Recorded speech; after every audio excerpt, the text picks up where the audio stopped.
But as I'm recording now, I'm going to tell you I'm recording now, but anytime we have Q&A or discussions, I'm going to pause the recording, so that you should feel very free to talk about whatever you want. I'm just going to mostly have Erin's presentation recorded so that if people want to watch it, they can see what it is. So welcome everybody to tonight's LOMED class, Coping Together, Supporting a Culture of Collegial Care During Uncertain Times. I know that this is something we all can use right now, and I certainly can use it myself. I'm not going to take a lot of time. I just want to tell you a little about Erin. Erin has been providing community-based mental health services to children and families in Milwaukee for close to 20 years. He joined Jewish Family Services in 2014, where he provides both outpatient mental health as well as school-based clinical services in a variety of academic settings in the Milwaukee area. Prior to JFS, Erin was a child and family therapist at Children's Hospital of Wisconsin, specializing in trauma counseling with children in the foster care system. Mr. Heffernan is certified in EMDR therapy, eye movement desensitization and reprocessing, and is a level 1 practitioner of sensor motor psychotherapy. I think I butchered that. That's all right.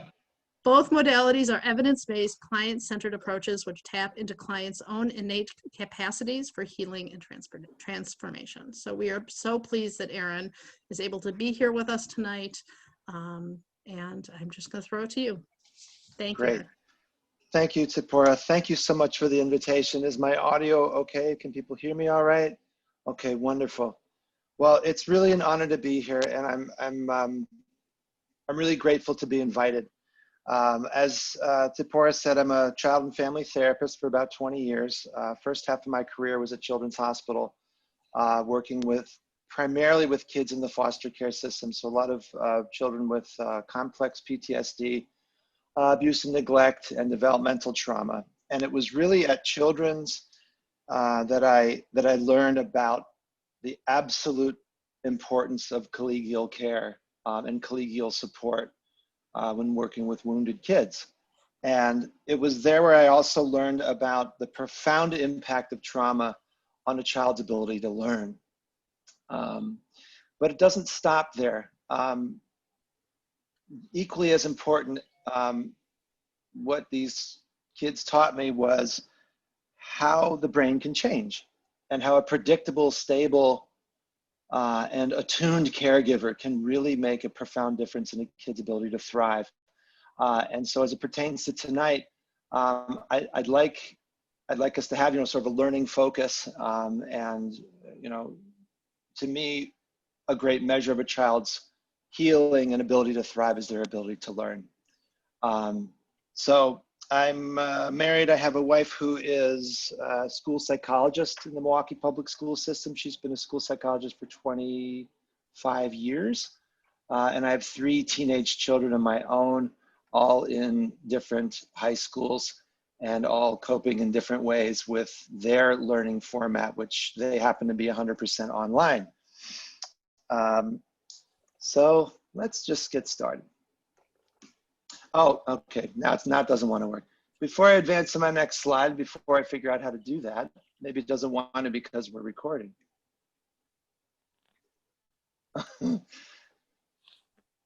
I'll just do that. Never mind. Okay, we're good.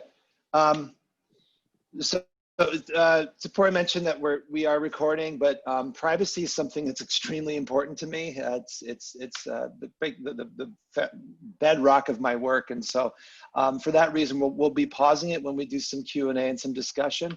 But that said, I love giving presentations, but I really thrive on dialogue, and I hope that people feel comfortable maybe doing this if they have a question and want me to stop. I spend all day on a screen now dialoguing with kids and families. So please, I would like for this not to be a monologue. As I tell friends, never ask a therapist to start talking because we spend all day absorbing. And so I have objectives I'd like to cover tonight, but please feel free to flag me down and share. I have designed tonight to have just 2 little sort of breakout sessions. And to be honest, I don't know how many we have here, but I'm told that on Zoom, if there's at least 9, we can push a button and you can go into various breakout sessions. I actually don't have that ability that I can see right now to do breakouts. So I can put them in breakout rooms whenever you want. Wonderful. Okay. And then we'll pause those. And then, for the benefit of people who may be watching the recorded version, I might like to refer and sort of paraphrase discussion if I can, so that people who weren't able to make it can get feedback from their colleagues, because that's sort of the whole point of tonight. No need to take notes unless you like to, because this is going to be recorded. I have two very small exceptions, and you really wouldn't have to write this down, but very, very small exceptions. One is where you'll record a number between 1 and 5. You could just do that in your head if you want. You don't have to share that. And the other is, I'll just sort of put this out here now. There'll be an opportunity, because I'd like to create a space for us to share and think about our effectiveness now, because there's so much I think that's undermining and causing us to question our effectiveness. Maybe that's my own experience, but that's something I've seen with my colleagues in child therapy. And so I'll invite us to take a minute, if we'd like, to share a story about a child that we are feeling effective with right now. And if you don't have one, that's perfectly fine. My first story is about my witnessing another teacher's effectiveness by accident, because I said my wife's a school psychologist and she's working partly from home. So I'll get to that story in a minute. So I was going to do this anonymous poll just to see what, I got a good sense of what grades. We're largely preschool and supplementary school, I understand. I'm kind of curious to know if that means that everyone is doing, I guess, then some form of hybrid right now, and that the audience here is, okay, no one's doing 100% online, or? Aaron, I think our supplementary school teachers are all teaching online, and okay. our preschool teachers are all teaching in person. Okay. We've got about half and half. If I'm wrong about that, got somebody about, jump in. Okay. Depends which job we're talking about. My regular, I teach both supplementary and regular. I teach MPS, so I'm completely online for MPS, as well as for supplementary school. I'm also online. Okay, good. I figured we'd have a mixture, and I sort of designed it, I hope, to speak to everyone's different formats tonight, and the challenges and complications and advantages that exist in all of those formats. So good. I'm glad to hear we have it. We'll have a mix. So good. Okay, here we go. Oh, nice. Okay. This is your first little thing, and we won't be sharing this. This is just an internal little inventory I'd like us to invite us to do. And that's very simply how you see yourself starting off tonight in terms of your readiness to learn. It is 10 after 7 on a Monday, and you have given your time to be with me, and I'm grateful for that, and to be with each other. And so no one will be in trouble for being a 1 or less in their openness to learning right now. And like I said, this is a private internal measuring that I invite you all to do. And maybe this is a fun little thing you can use, or you're using something like this with your classes already. But just a non-judgmental sort of check on how prepared, how ready you're feeling to learn. How are we starting off? Are you Okay. asking? No, just your own. Unless anyone would like to share how they're starting off, I'm perfectly happy with that. But this was more just your own private. Okay. Checking in. And wherever you are on that little scale, I hope that this very brief little activity might help. If you're at a 2, that something like this we could do together, it takes about 20 seconds, might bring you to a 2.3, or from a 1 to a 1.2, or, it's all about increments, right? So this is a nice little thing that they do at the Harvard Medical School Mind Body Institute, and all it requires is the ability to count backwards from 5 down to 1. And so what we do, I have everyone's lovely face on my screen, and I can't really read my slides, which is maybe nice, because it's not always nice when presenters just read their slides.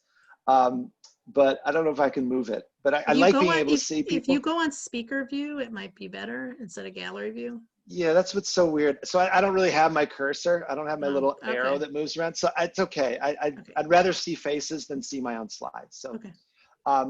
so just, and please feel free to use this. All it is on your in-breath, fill your lungs like a balloon and count 5, 4, and then on the out breath in your own pace and in your own way, 3, 2, 1. Let's try that for maybe 2 cycles. So in breath, 5, 4, then shift to the out breath, 3, 2, 1. Let's do it silently.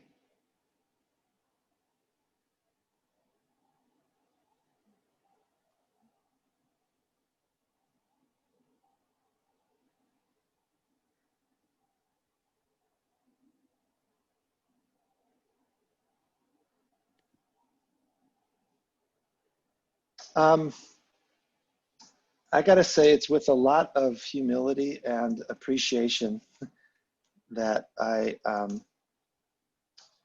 I'm here tonight with you.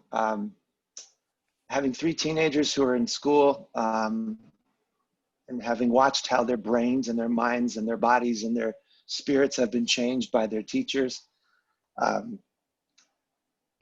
just want to make it clear how grateful I am to be here tonight and being married to someone who's been in this public school system forever. This was a post that a dear friend of ours put on her Facebook page. You can't understand how hard it is to be a teacher right now unless you are a teacher. End of discussion. I'm a therapist. I'm not a teacher. I'm not going to pretend to understand the lived experience of what teachers might be going through right now. Nor can I assume that you're all experiencing the same thing. There's different formats that we're all working in now. And each of those formats is carrying their own set of complications. Obviously, we're dealing with a wide range of developmental stages and different family stories.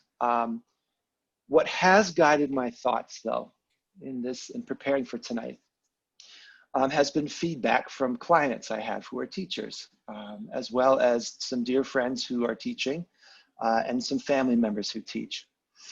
Tsipora mentioned that I've been lucky to be part of school-based mental health thing that JFS brought me into, and I've been embedded in this 2 schools for the last 6 years, and I've just loved it. So in working closely with teachers, who I miss very much right now, I come to this with a humble heart and with a lot of gratitude for all that you're doing, just the incredible work that you're doing right now.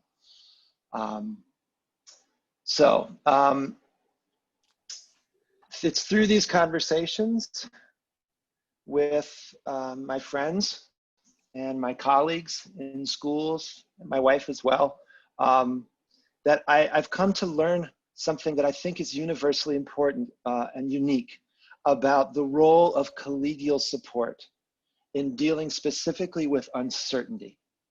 Uncertainty is something that I got to learn a lot about from foster children who lived in uncertainty, whether it was in their abusive homes or in their new foster homes, and how powerfully uncertainty drives strong emotion.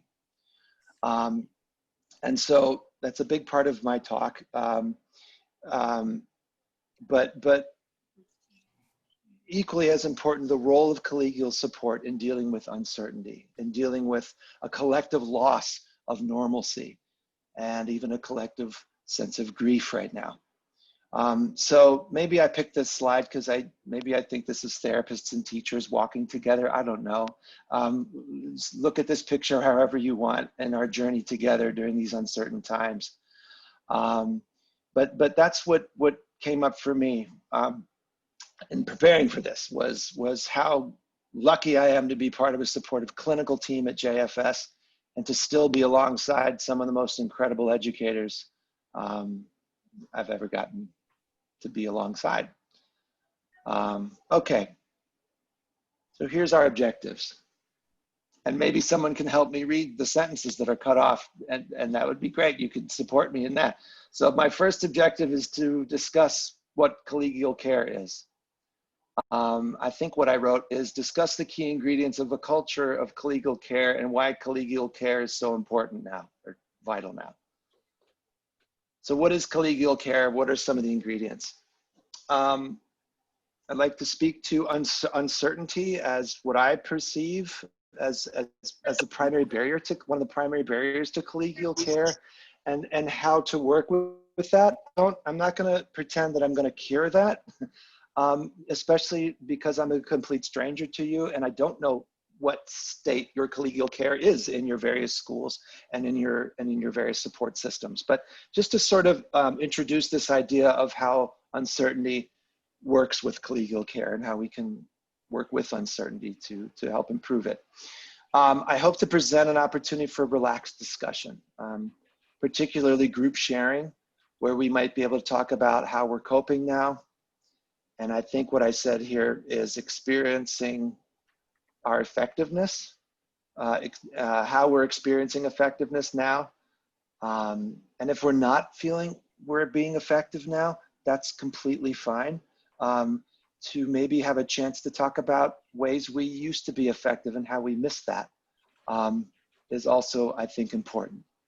And last, if there's time, we'll see. I'd like to review some of the new guidelines from the American Academy of Pediatrics on child mental health and screens, and open up a discussion about your thoughts on that, how you may be thinking about students who concern you, or perhaps your own family members. I was lucky, Zipporah sent me the link to the last one of these professional development things on Zoom, and I believe her name was Jeanette, Zipporah. And she was great. She was really, really great and really, really set a really good tone, and I really appreciated watching that. And we'll refer, I hope, to some of the seeds that she planted. And she started, her presentation was shortly after shutdown, and we're here in October. And it'd be interesting to note if people can recall any of her teachings and see kind of where we're at now. So anyway, those are my objectives, and let's just start. So I'm going to start with a story. And if this is all you remember, that's great. I think people remember stories better than they do like lecture. And I hope to be a good storyteller. I said that my wife is a school psychologist with MPS, and as a result, she works partly in her empty building, in her empty office, doing psychology stuff and testing. But part of the time she's home. I'm lucky I got the home office. It's also our guest room, but because I do confidential stuff all day, she has our bedroom. And so one day she was home doing a classroom observation. And I had to go into our bedroom and get my slippers or something. And my timing was perfect. Maybe it was just really great luck, but I got to eavesdrop on a class. And my wife was observing a kid, and I didn't see anybody. The screen was up, but I could hear what was going on. And it was the most lovely exchange between a very experienced, probably first grade teacher and her kids. And what was going on, I don't know the kid's name, I'll call him Noah. Noah was having trouble muting his microphone. And so the assignment that the teacher was going through was something about a sentence that each kid had written about something I love. And so here's the teacher saying, Noah, please mute your microphone. Okay, Jenny, you're next. You're Noah, please mute your microphone. Because Noah had a dog and there's stuff in the background, and this kid's got all kinds of fun interference. This teacher's just masterfully doing this. So Jenny, what's your sentence? Noah, please mute your microphone. Jenny, what's your thing? I love my mommy's cookies. Very good, Jenny. Noah, please mute your microphone. Next we have Patrick. Patrick, what is it? Noah, please mute your microphone. Patrick, what is it that I love when I go to my granny's house? Very nice. Noah, please quiet down. Please, you'll have your turn. Please mute your microphone. And then the kid goes, and now it's Noah's turn.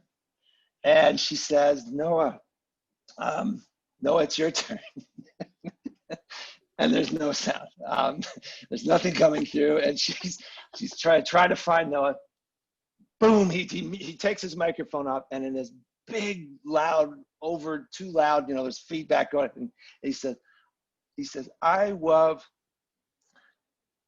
when the teacher teaches me. Oh. And so there it was, right? And these kids, they walk among us, don't they? So there it was, this gift in this moment. I was, about to go off and have a full day of seeing children on screens and all this. And my wife and I, and so my wife had a similar reaction, and the stress and the pain of what everyone has had to deal with just sort of in that moment, as we're witnessing this teacher's exchange with Noah. My wife and I are sharing this moment in witnessing another teacher's effectiveness. I mean, Noah was talking about his teacher. I love when the teacher teaches me. So that got me to thinking, in our current climate of uncertainty, how often do we get this chance for this surge of dopamine that comes when we know we're being effective? I don't know this teacher. I don't know if I'll ever meet her. She's in my wife's school. I don't work in my wife's school. But for my wife and I, it was a shared experience, and was such a lovely thing to start our day with, and it carried us with it. And it was this witnessing of this teacher's effectiveness. So with so much distance and uncertainty, I think collegial something seems universally important regardless of format. And this was an online format. So here's our second and final moment for you to write something down or just make a mental note if we could. And this is not, you don't need to share this now. Hi. Hey. So for us all, hi there. Oh, you're so sweet. For us all to make a mental note. Sorry, I have to switch over to grown-up mode too now. Of our Noahs, if we have a Noah, and your little one can stay. Please don't feel you need to have him go away. If he's having a good time, he can stay. And maybe a child that you're feeling particularly effective with, maybe now or maybe pre-shutdown. It's okay. Or maybe a student you're concerned about. Any of that, because being concerned about a student is how we're effective. Okay, so I don't want this to be anything that brings up stress or conflict for you, but if you have a Noah moment to share, and I will come back, I'd like to just sort of plant that seed now and have us come back to that. I'm really resisting my temptation to grab my monkey puppet and bring it on and play with your child right now, and I will not be doing that.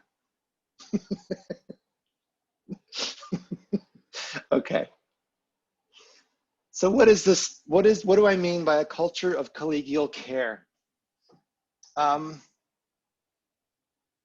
thought about this. I thought about collegial care because of my supervisor. Ann David is my clinical supervisor at our team at JFS. And she uses that word, collegial support,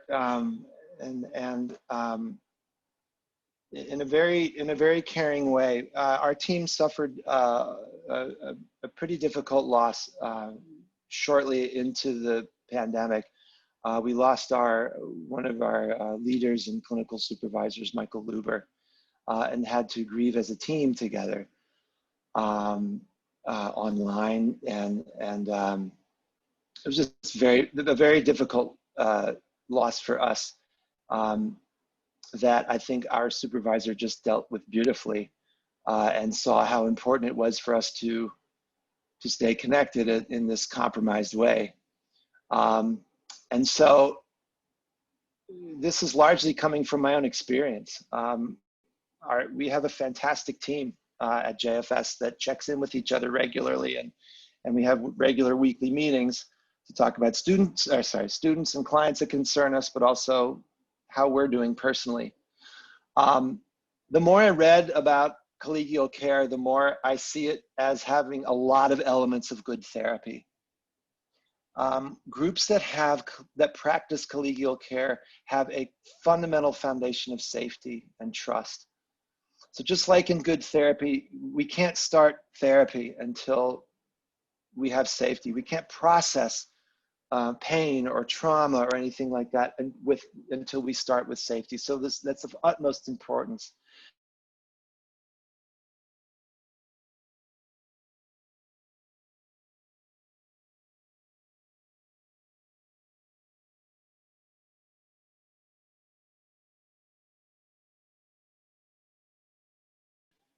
And the courage to process it happens when we feel safe. Collegial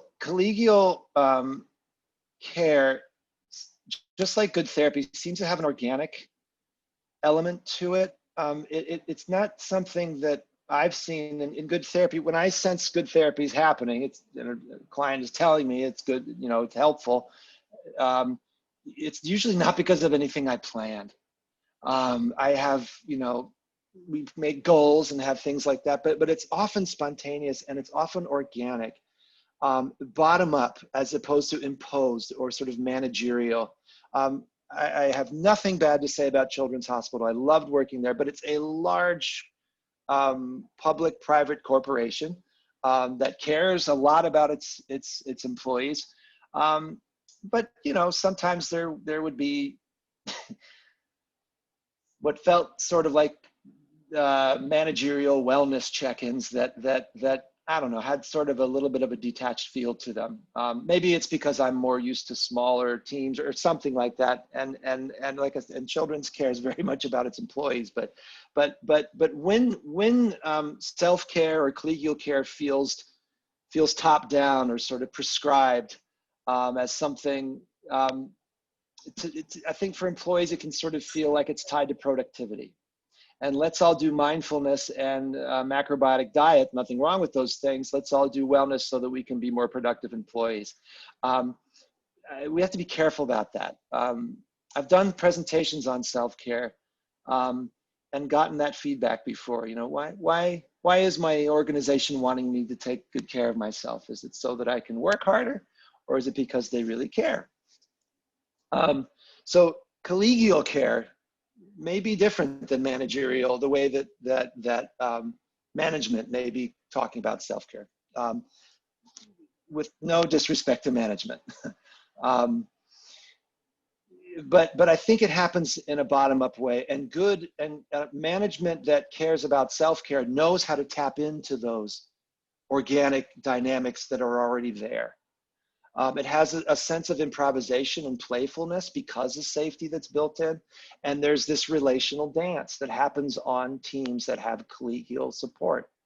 Boundaries are clear. We know what we don't talk about with our colleagues that may be in our personal lives, but there's a shared understanding of what's safe and what's okay. I saw this done effectively at Children's as well, where managers knew where the natural dynamics were and knew how to amplify that on a team. And it happens in a very beautiful way on our team as well, particularly around accomplishments. And that's why I was hoping to implement that and integrate that into my talk today, where we may have space to share our own little Noah stories and savor that. Together. Because I don't know, in my experience, I just think there's a lot to question our own effectiveness today because we're separated from each other. So in collegial care, there's a professional intimacy that's sort of like therapeutic intimacy. Intimacy happens when boundaries are strong and clear because that's when we feel safe. And it's in that safe dynamic that we can reveal our feelings, and I think more importantly, be vulnerable and be seen by each other. I'm a big fan of Brené Brown. Some of you may have heard of her. She's done a lot of work on shame and vulnerability. And one of my favorite quotes from her is how vulnerability is the birthplace of creativity, of empathy, of change, of so many good things. And only when we can be vulnerable and feel seen by each other can these great things happen. All right. So how do we do this? I think it's kind of easy, maybe. It's easy for me to explain for me because I think because of what I know about what good therapy looks like. And for me, I have a nice model and that's what good therapy looks and feels like, but I think it's hard to implement even in predictable times. So I just have to go to my notes here.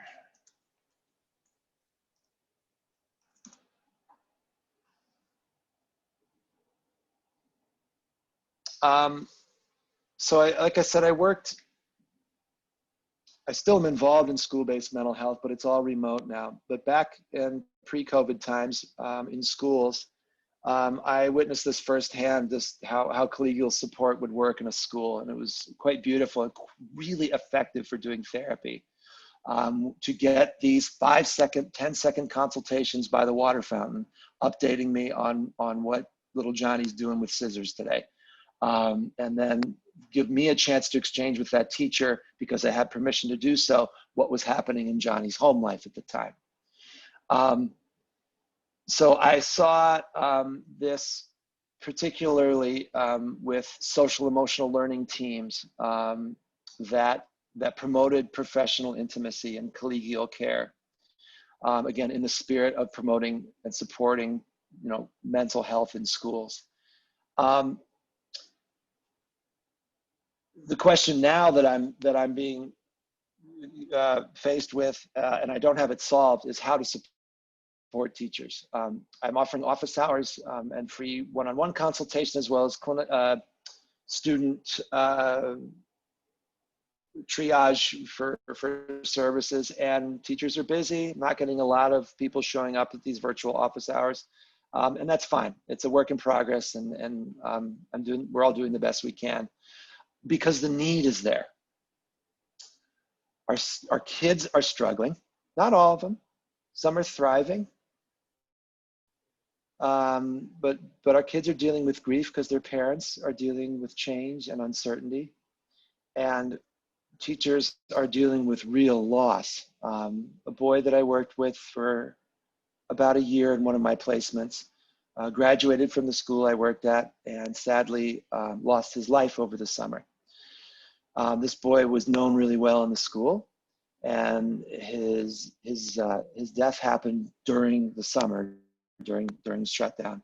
And the school really jumped to action, and Aaron, set up some office hours, reach out to people, which I did, of course, and reach out to the family as the school was trying to get a coordinated response, only to find out there were other losses in the extended family as well going on over the summer. And so in pre-COVID times, we would see each other and be together to work this through. What happened this time, I was lucky. I dropped into the school to check on one of his teachers that I worked very closely with during normal times. And she, because we had good trust and professional intimacy with each other, she was able to grieve with me and talk about this kid and his family. And what was so interesting to me was the way she would talk about her feelings, her own feelings, but really bringing up how her colleagues were dealing with this loss was helping her the most. This kid had a big family, had a lot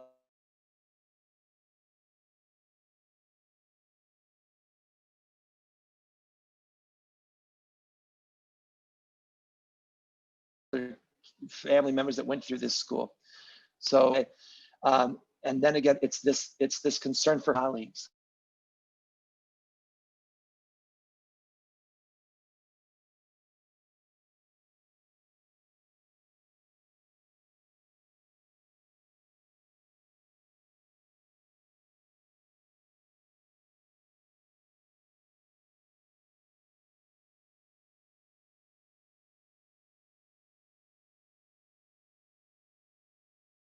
Three things that are really that I'm struggling with. I think this teacher opened up to me only because I worked with her closely for 6 years, but there seems to be this opening about, let's talk about the kids that concern us. Let's talk about our concerns for each other as a way of processing our own grief and coping with uncertainty. So the question that I think this leaves us with is, can this really be done virtually? I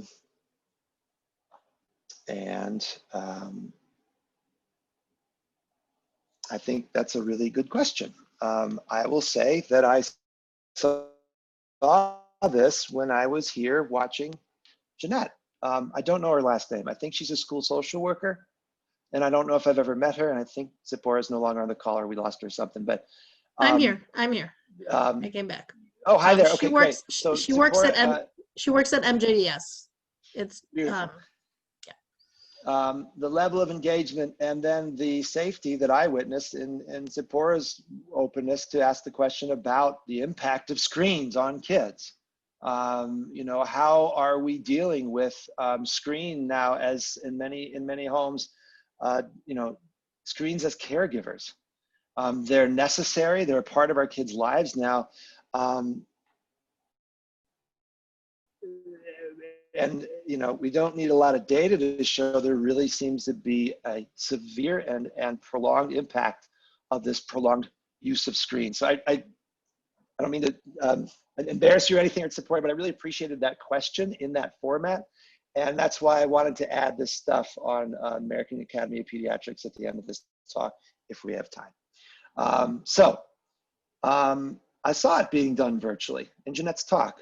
And I saw it being done with this teacher and with her little guy, Noah. And I've seen it happen in my discussions with my friends. And I hope that we can have time to share instances where we're doing that. So here we go. I think I might need, I can't read this. I can't really read my bullet points. And maybe I'll just sort of wing it, but we are all aware of the psychological toll of COVID. And I don't need to dwell on data. We don't need a lot of data here to show that, yes, anxiety is up. Trauma-associated stress is up. The pandemic is stirring people's own trauma, stirring up people's own experiences. So there's been more substance abuse, more suicidal ideation and gestures. Prescriptions for anti-anxiety and antidepressants are up 34% and 18%. This is according to the CDC. Compared to this time last year. The types of mental health symptoms people are reporting are, you know, emotional exhaustion, more depressed symptomatology, decreased energy and exhaustion, a general sort of confusion. I can certainly speak to that, this sort of fuzzy kind of Zoom brain. I know that in trying to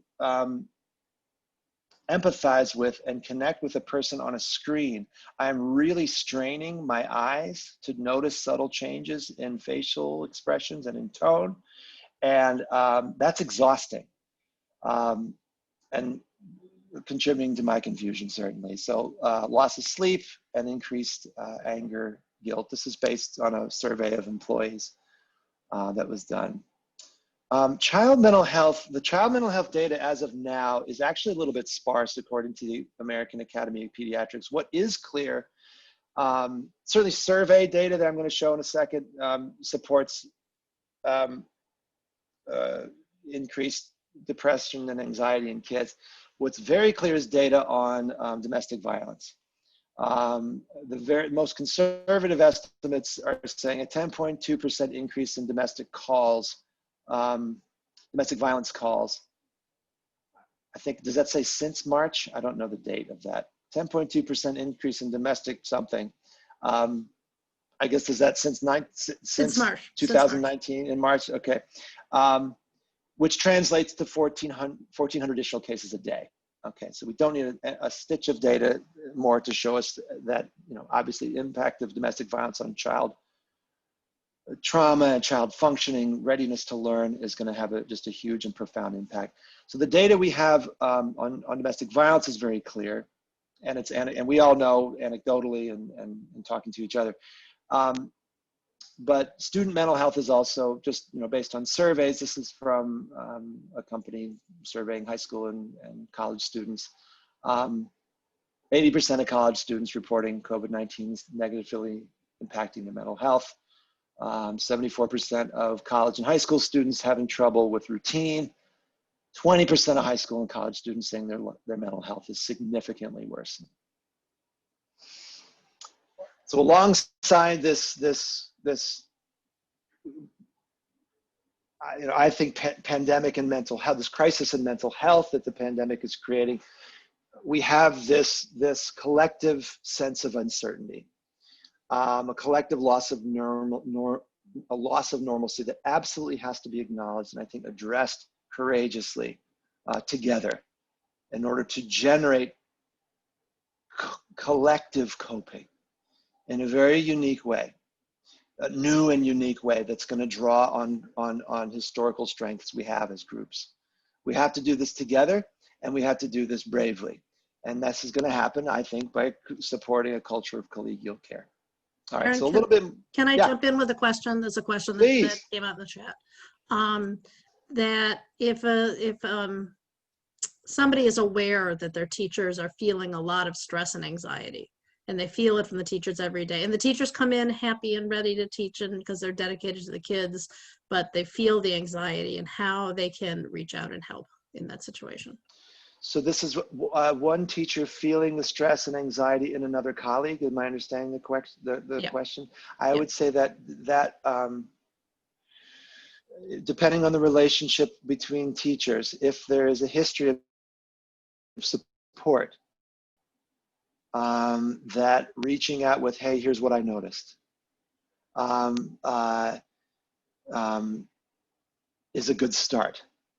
And when there are informal Zoom meetings, even when we're exhausted at the end of the day, I'd say always prefer face-to-face contact, even if it's this compromised way.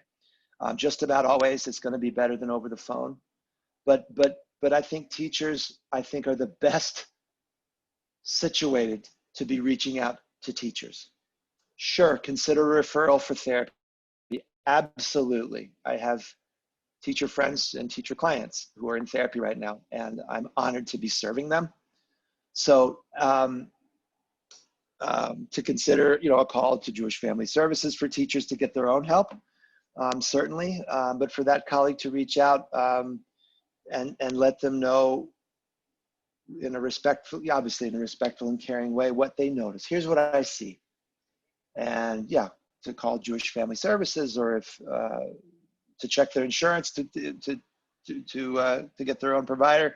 Our agency overnight turned to remote therapy, and it's the majority of therapy happening right now is remote. The insurance companies, public and private, really overnight did an incredible thing in March, and they said any restrictions that existed before on remote therapy, we're lifting them all. So I think this was an attempt to head off depression and probably hospitalization by saying, look, there's no difference now as far as billing goes between remote and face-to-face. So that's really opened the whole country up in a way. So to call your insurance provider if you would like to do it that way, to suggest that, or to consider a call to a place like Jewish Family Services. But more and more online therapy is happening. And there are lots of private agencies that do that for out of pocket. And goodtherapy.com or goodtherapy.org, I think, is a good clearinghouse for online therapy options for folks. But to me though, and in the spirit of this presentation, a teacher noticing without judgment another teacher's state is really what needs to happen. And I am grateful for what that teacher is noticing in his or her colleague. I think about what Ari Friedman at Federation is constantly drilling us into our heads. If you see something, say something. And not only does that apply to terrorism, I think it also does to our colleagues and mental health. And we should, if we notice something, we should say something. Thank you, thank you. And you're really helping me here with everything we do in suicide prevention. Suicide being the most paradoxical and confounding human behavior there is. What they say, what the best people in suicide prevention say, never ever worry alone. If you are concerned about a child or your own kid or someone, a colleague, consult, consult, consult, consult. And this is what we practice as therapists too. Never worry alone. So in the answer to the person who asked about a colleague they may be concerned about, my hope is there may be other trusting networks within the professionally supportive network where one teacher could maybe say, hey, I noticed this about so-and-so, do you think he or she's okay? But absolutely support. If you see something, say something, never ever worry alone. Draw deep on your courage and speak up. Don't let uncertainty drive fear or drive isolation. I worry about isolation now. I really do, and the separation that it causes. And I would, because I'm an optimistic person, I believe fundamentally that people are oriented towards their health. That collegial support and connection even can happen this way, in this compromised way. That's what my clients are teaching me right now. It's not ideal. I really prefer to be able to see people and be with them, but it's better than nothing. So uncertainty drives strong emotion. The more we understand about an event, how it fits into our self-concepts, the more quickly we can adapt to something. Anything that impedes our understanding of what's going on is going to prolong an emotional response to that event. This is from the Journal of Emotion. So understanding is what really, uncertainty, is what really can drive strong emotion and make it difficult for us to be nimble and adaptive. And COVID is anything but certain and predictable. This is a long emergency, a really unique emergency with this pandemic. The virus itself, how to treat it, does it stay on surfaces, what's the percentage of reinfection, et cetera, et cetera. Uncertainty of COVID as a specific kind of natural disaster. This is unlike anything we have seen. With most natural disasters, there's something you can point to. There's an earthquake that you can see. It's devastating, but there's a physical presence there. Even with a hurricane, there's usually a beginning, a middle, and an end. There's a sense of being able to escape to a different town where the hurricane is not. The invisibility, relative invisibility, and sort of temporal open-endedness of COVID has made it very tough for us to know how to take effective adaptive action. And what do we do in predictable times? We turn to each other and seek connection to regulate our nervous systems. I was saying before, I loved being in schools. It was like a big active brain that was just humming. And I would get these bursts of connection throughout the day. 15-second consultation in the cafeteria where I would be able to read the teacher reading my concern and vice versa. And this would happen frequently throughout the day, like a firing neuron, like many, many, many frequent acts of connection that would create, like a rope of connection among us all. And it's these consultations that would really help. As well as great stress inoculator is the judicious use of touch. And as a practitioner who has worked with sexually abused children, I am very sensitive to touch and the non-use of touch and space, but saw firsthand just how lovely, especially elementary and preschool teachers would use touch for containment, for security, for soothing, and all these things. And I do think we're in the middle of a great crisis of touch deprivation that we don't even see necessarily. So connection is really the great stress inoculator. We have biological things in our body, an actual nerve called the vagus nerve that is lit up at times of social connection. When our vagus nerve is working, our social engagement system is online, our actual viscera, our liver, our gut, our blood vessels, and of course our brain are regulated and attuned and can adapt to stimuli when we are when our social engagement system is online.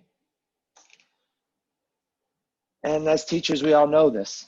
Kids learn when they are when they're in a relaxed social engagement.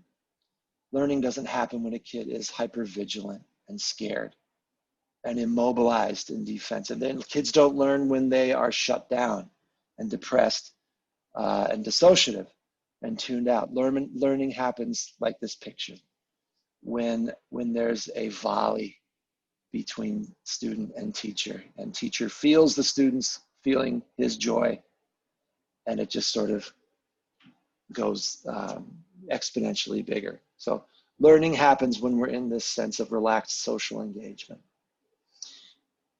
I'm just going to keep talking because I can only see 3 of you right now, but please feel free to acknowledge to Tzipora if you have a question.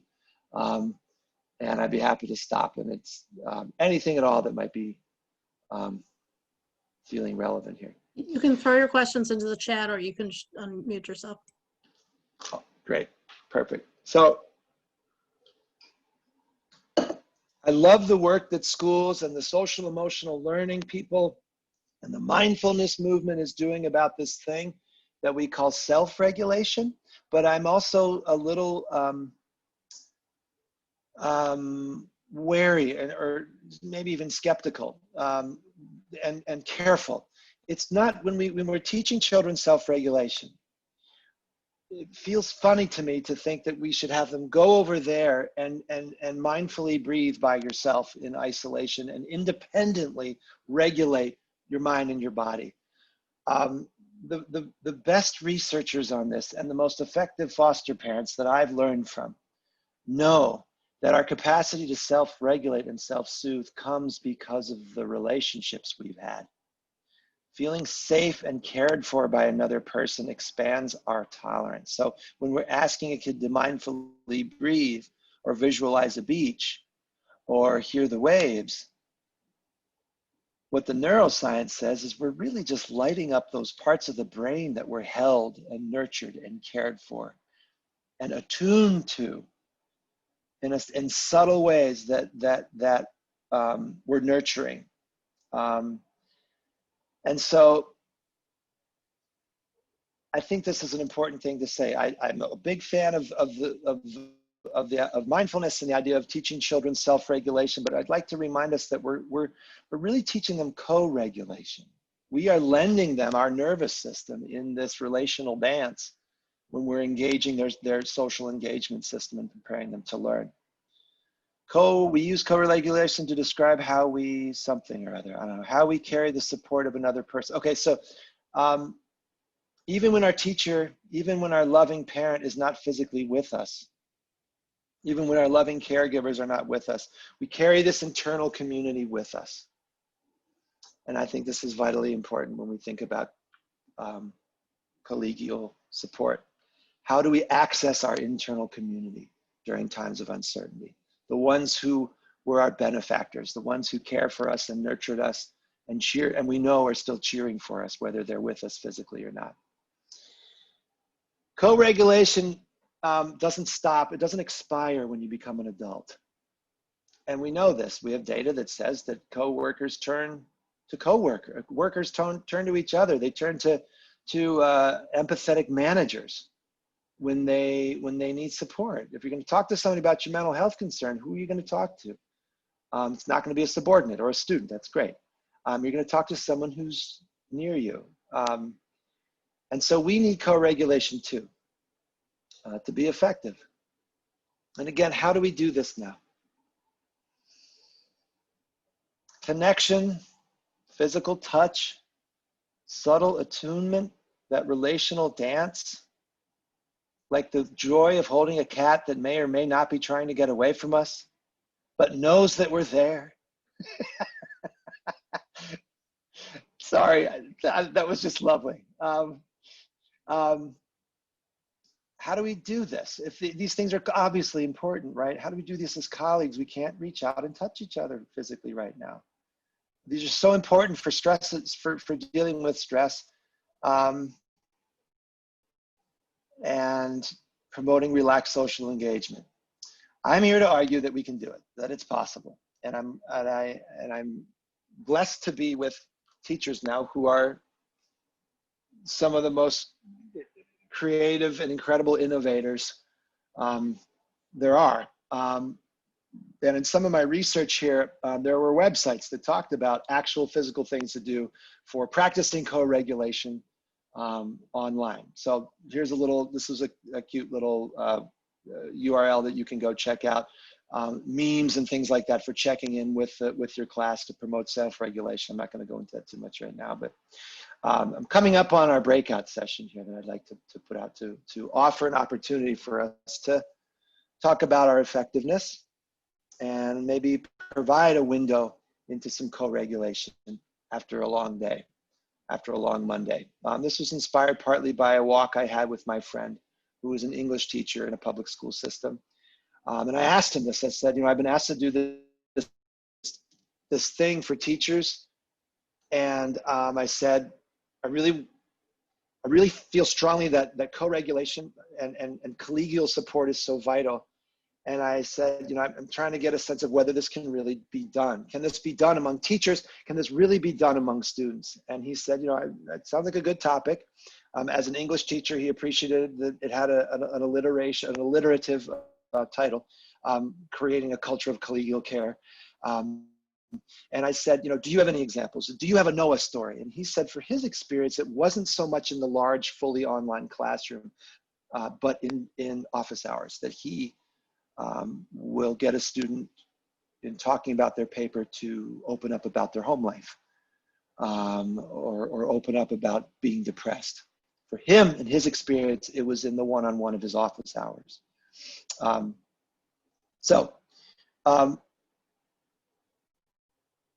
I'd like it if we could take a second together. I hope I maybe sort of primed our thoughts here together in this strange, disconnected space where I can at least see some of your faces, where we could share, take some time. And I don't know if I'm running out of time, Sephora.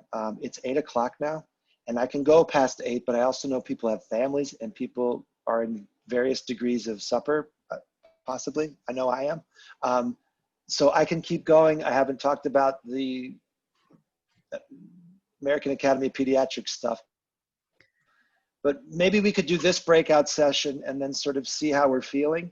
Yeah, I want to maybe finish at that point. Yeah, I want to offer that if people need to go, that's fine. And that I will send out the PowerPoint and an evaluation and the very brief homework assignment that you'll have to get the credits for this class. So if you need to leave, you'll still get the credits. You shouldn't worry about that. But I'm guessing that many of you, like me, are finding this so very helpful. So if you want to stick around, you are welcome to do that. Does that work, Aaron? Absolutely.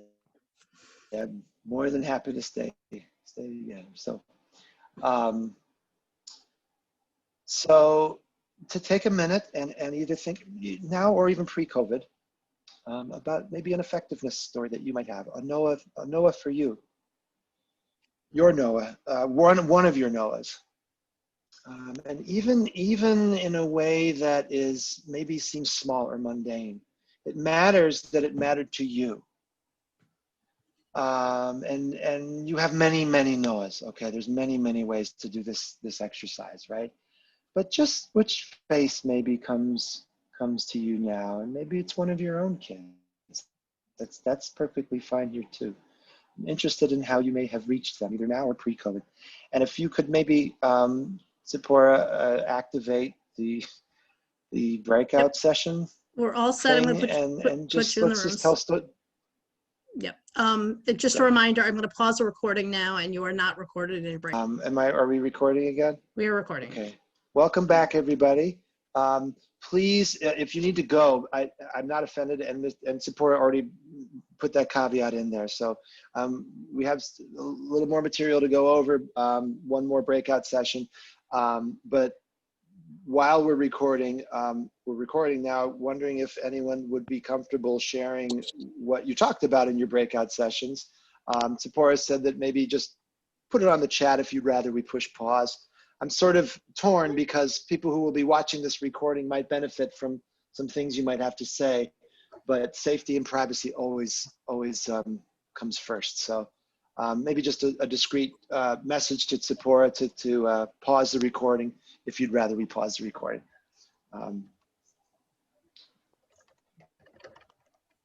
And I can't see the chat box, so I'll just defer to you, Tzipi. And Yeah, is there anybody who'd like to share?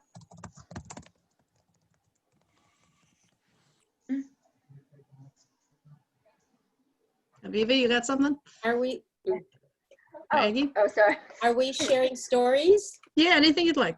Okay, I actually didn't get to finish.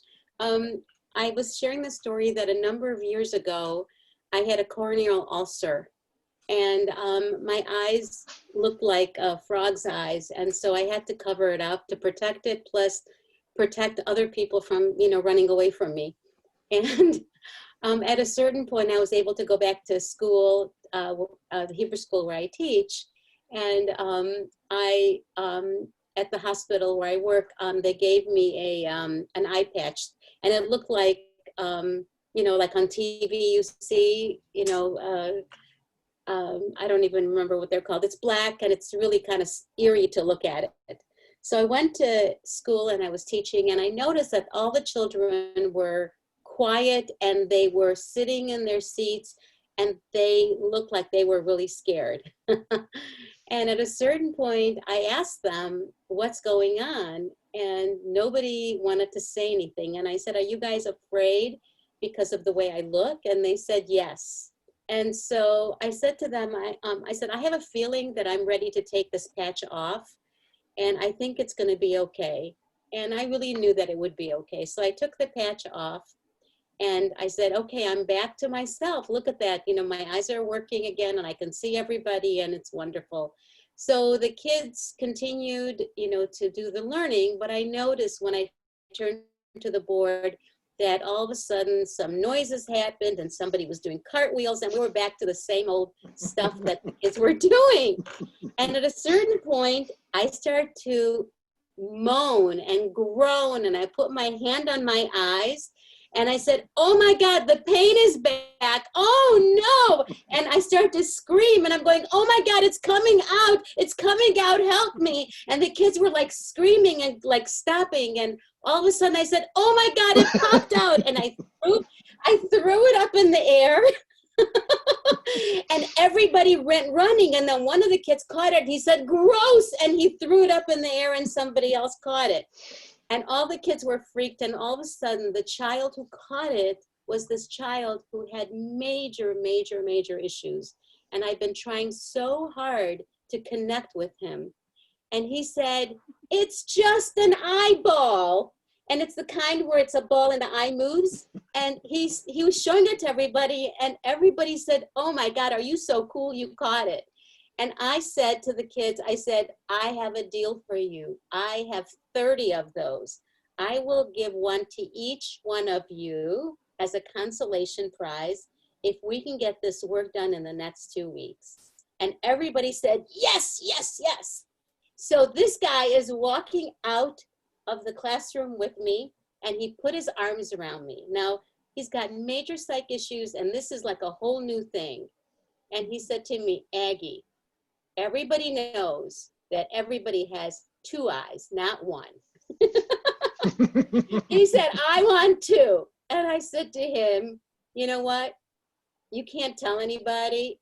I'll make a deal with you. You can have 2 if you actually sit and do the work that you're supposed to work. And he goes, deal. And he put his hand out to me, and I went home in tears. I was so grateful. I'm so happy I had my corneal ulcer. It was such a wonderful, wonderful evening. It's a great way to end of the day. What a great story. What a great story of letting yourself be seen by your students, and then leveraging that to to getting your work done. What a great story. I love That's those kids.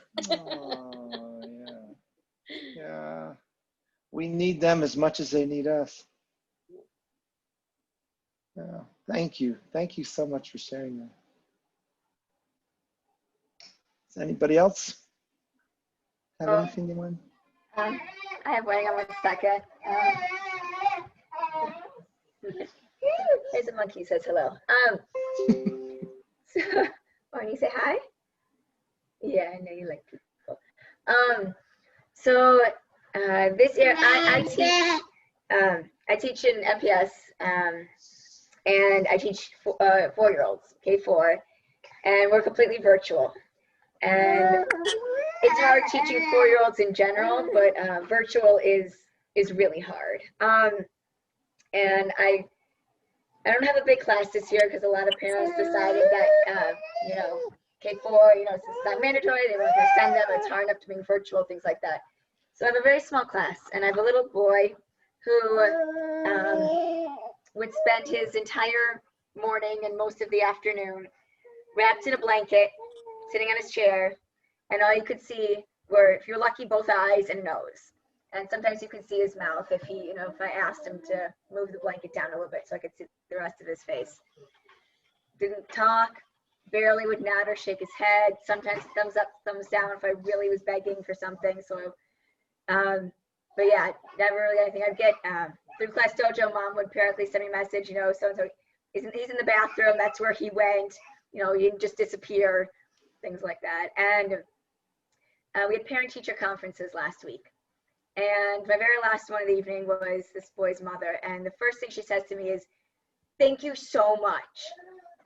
Well, you know, for what? You know, he sits there and he just, do you sing this song, you know, the Days of the Week song? Yeah, I know, you know, to the tune of the Addams Family, the Days of the Week. She goes, he sings it all the time. I even recorded him. He was singing it so many times. What?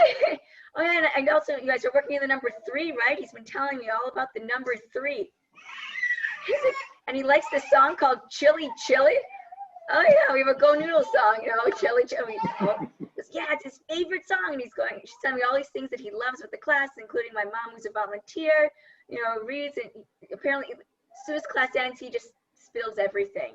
So she was so grateful that, you know, all the teaching that I've done, everything he's been learning, and how he can write his name now and all of these things. And my mind was totally blown because he really just sits there. Even now, he's totally silent, but apparently he's absorbing everything, which is totally awesome. And it was just this great moment of, wow, like, it's just, you know, as a teacher, it's just so wonderful knowing that he really was getting everything I've been teaching. Oh, that's fantastic. We never know sometimes, right? The impact we have. And maybe it's even harder to know now, but what a lovely piece of feedback from that parent, huh? Yeah, it really was great and felt really good to hear. And yeah, that's love. Thank you. I'm sure that we play the Chili Chili song at least once a day now. There you go. That's great. I really think we are missing the chance for this. During your breakout, I was talking with Zippy about this thing where it's sometimes even a glance, an acknowledgement from a colleague across the hall, or a touch or whatever, again, a 5-second exchange, where we are feeling seen and felt by our colleagues, that will just carry us through all kinds of stuff. And so thank you. I'm sorry I can't see you, Ed, but I can hear you. So thank you. No problem. Thank you. Okay, this is, it's 20:08 if anyone wants to move on. I'd be happy to finish up the rest of this presentation. This is a little bit more, I don't know, you might want to say dry, but it's just more data from American Academy of Pediatrics on child mental health and screens. I wanted to respond to some of the comments that Zipporah was making at the last presentation. I could. Aaron, maybe we could take a little poll. If you would like to continue on to the stuff that Aaron's got now, let's hold up a 1 finger. If you would like to do another breakout session, let's say 2 fingers. And if you really would like to finish, let's say 3 fingers. Everybody can do that real quick. So 1 finger, keep going with the PowerPoint, 2 fingers for the presentation. Okay, looks like people want to keep going. All right, Okay, Aaron, I see one. So okay, thank you. It's lovely. Actually, the second breakout session was sort of built on the slides I'm going to show from the AAP, and I'll keep it engaging. And I know we're all tired, so here we go. Lovely to be with you all. Here's the revised recommendations. They're not that many revisions, actually, from the American Academy of Pediatrics. We all know, and a lot of this came out in 2017, that screens impact kids. There's scary data out there that in 2007, when the iPhone released, we started to see all of these frightening symptoms in kids.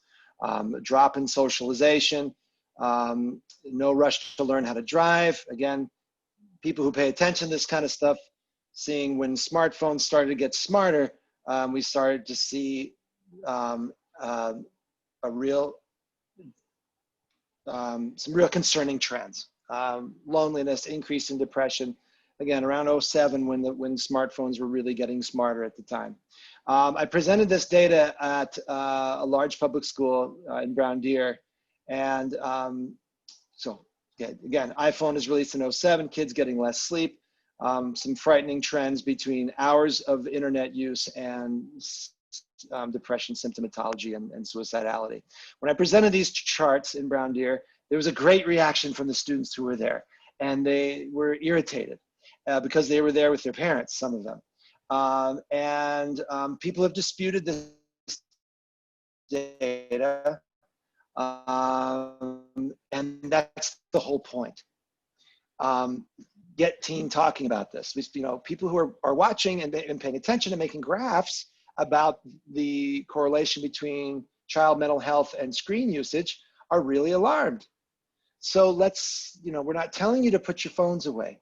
Let's feed conversation around our use of our phones. Sherry Turkle, this great MIT researcher, says, I'm not anti-technology, I'm pro-conversation. So these graphs that I showed years ago had this unintended consequence of generating a lot of conversation. I'm not more depressed, Mom, since I had my phone. Oh, really? Why? Blah, blah, blah, blah. So we know a lot of the data, and I like when the data generates conversation, especially as it pertains to collegial care. The new guidelines talk about young children. Really, the big difference here is young children, they're saying now, who before they said should have no screen time at all. During COVID shutdown, they're saying you can put your 18-month-old in front of the screen to see Granny. It's okay for them to have limited screen time with family. 18 months to 2 years, again, really got to keep it under 2 hours a day, but really to avoid solo use. Co-watching like this daddy here doing with his little one is really what they want. 2 to 5 years old, I don't know what it says, limit screen time to an hour, I think. Again, parents co-watching to ensure the content that they're seeing and trying to bridge what your little one is seeing on the screen to what they see in the natural world, the non-screen world. I do this a lot, just sort of improvisationally in therapy, if I have any aged kid really, to comment on what I see in the room. Oh my gosh, the sun is hitting your cheek so nicely today, I see. What's that feel like on your cheek, the felt sense of the tactile? Is there something smooth in the room that we could both feel right now? Is there something bumpy in the room? So engaging real body sensation and felt sense with the screen. So processing the characters on screen with your kid. When you turn it off, what character did you identify with? 60 to 90 minutes a day for 6 and older is preferred. This is really a challenge now with kids being online. And juggling this balance between mandated time in school online and how more and more kids seem to be going to their screens for leisure after school. This is certainly a challenge in our own household. And how do we insert ourselves non-intrusively, I don't know how to do it non-intrusively, to get them during leisure time to be with family, to get outside and do physical activity. Aaron, is is that 60 to 90 minutes outside of the school time they're online, or that's saying during the whole day they should have 60 to 90 minutes? If they're in school, online for school all day. I think this is pertaining to leisure, and that this not, you know, at most, for leisure time on screens. But again, yeah, that's a really good question. The data wasn't clear, and the recommendations weren't clear, or calibrated to hybrid learning versus online learning versus face-to-face. So I think this recommendation, 60 to 90 minutes a day, is in an ideal world when a kid is maybe hybrid. That's my guess. It has some chunk of the day where they're unplugged. Aaron, one of the comments we just got is that interactive screen time and video game playing may be holding teens together socially right now. Absolutely, and that's absolutely true in our whole household. We struggled with this pre-COVID, and then now with quarantine, with you know, teenagers who are developmentally charged to be connecting with each other. It's in middle school where your source of identity is really starting to shift to your peer group. For us to shut that down is just impossible and not good. So I'd like to hear loud conversation during video gaming. We have pretty strict rules in our house about violent video games. We just don't allow it. So when there's collaborative stuff that's Minecraft or other things that, you know, I think are less toxic, we're okay with that. And it's social time. It's this quarantine social time. Bottom line though is screens can't get in the way of sleep. Ideally, kids really shouldn't have screens by their bedside. And I know this is tough for a lot of families. For the clients that I see who have anxious teens that I'm working with in therapy, who have their phone at their bedside or have their TV on while they're sleeping, what we work on is dialogue and conversation around what would it be like to create a little bit of space in your nighttime routine, a little bit of space in your life between your screen and your real life. What was it like back in 4th grade when you read a book to fall asleep? So not to come around with a hammer right away and say, that's got to be out of there, cold turkey, you're done. That's going to feed conflict, and I need parents aligned with me. And seeing a lot of screen usage now as a behavioral compulsion. There's such a thing as behavioral addiction. That might be another whole presentation, but screen addiction is absolutely a thing right now, and it's how a lot of us are regulating ourselves. I'm going to leave it at that because that's a whole other involved topic, and I want to keep going and respect people's time. Middle schoolers, up to 2 hours per day, the AAP is saying is okay. Again, for so many kids though, online schooling is a part of their lives. So to throw on an extra 2 hours of leisure screen time, you've got to really make sure that's not getting in the way of their sleep. Ideally, you want kids eating with the family and stopping screen time and putting screens, not bringing them to the table. If you find your child getting really involved in immersive video gaming, I think that's what that says, for a week or two.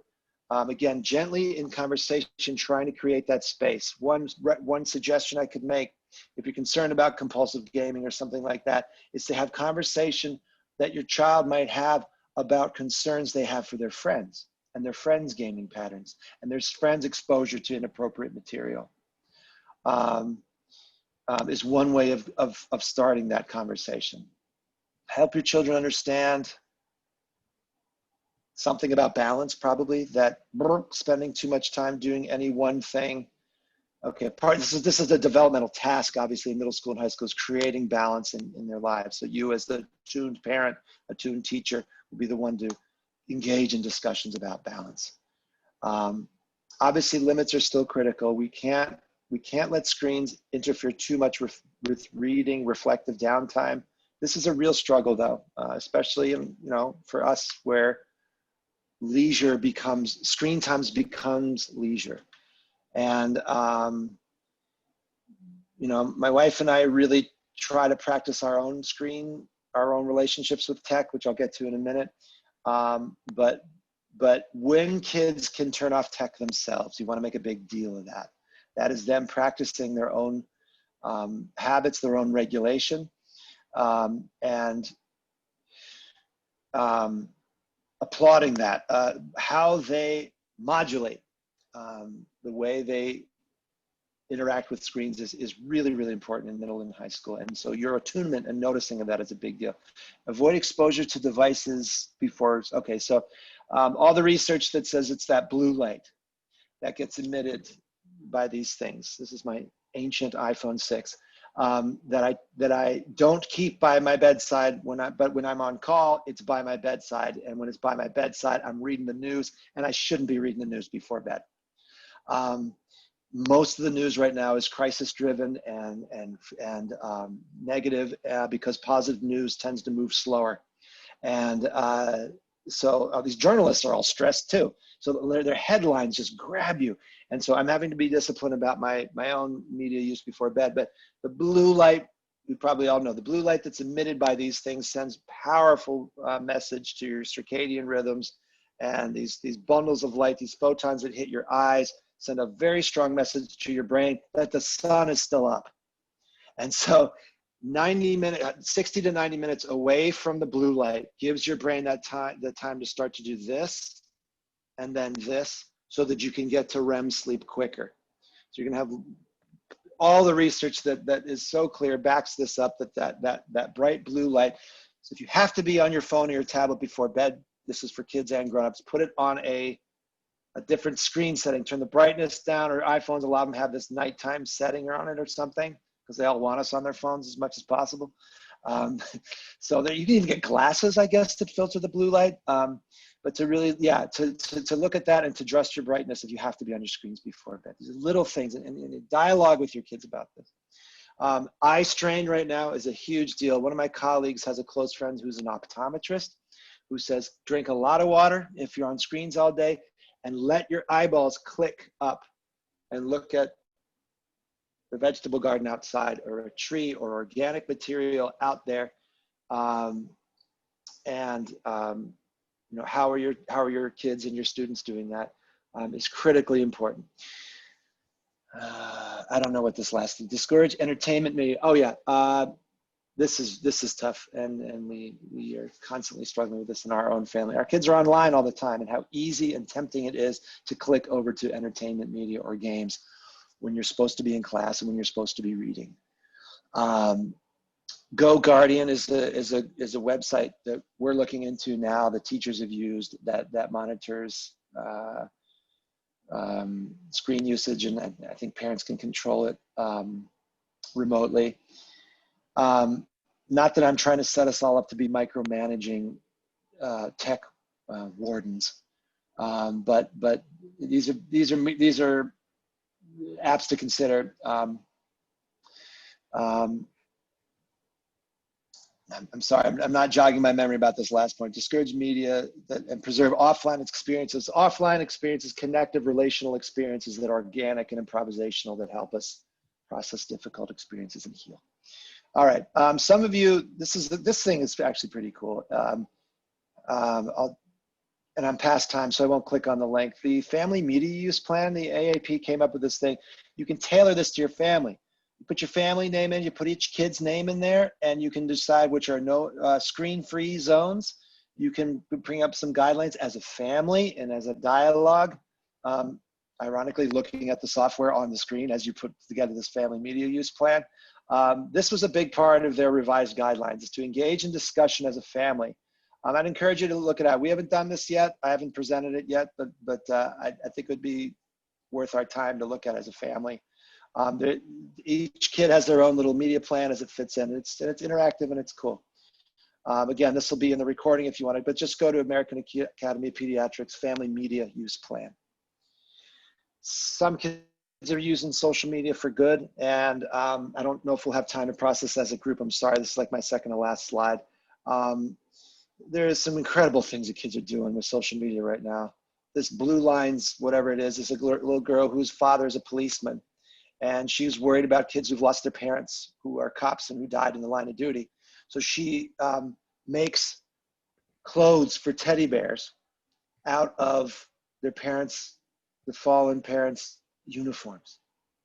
And she buys a teddy bear and she makes the clothes for the teddy so the kid can hug their parents' uniform. She's made like 700 of them. She's a high school kid. Just awesome. How we're using social media for good, please have conversations around that. And even if it's Monday.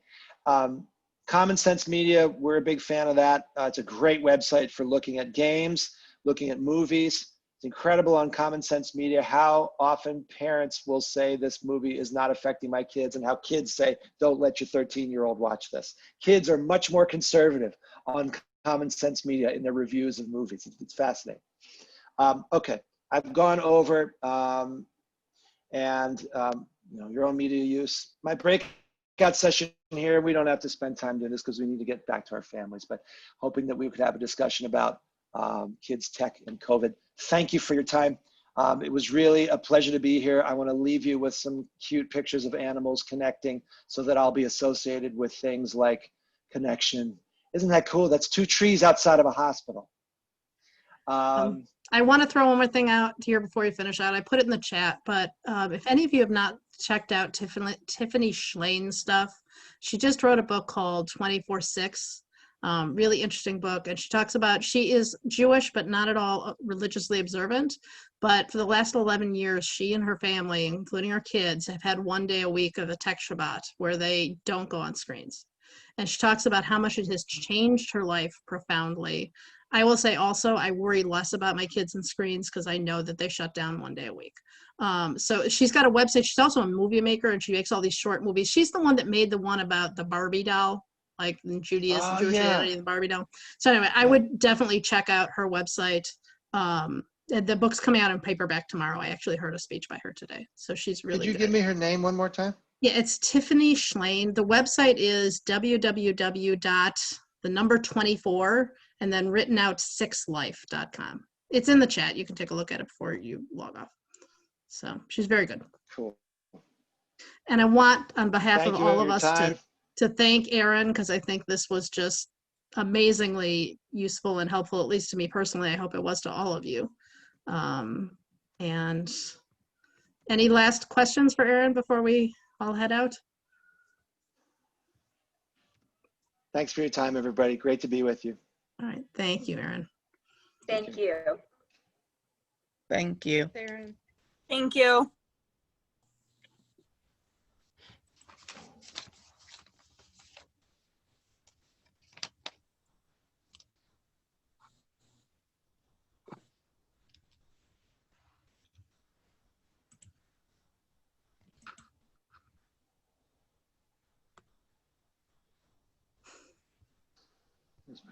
Isn't that nice?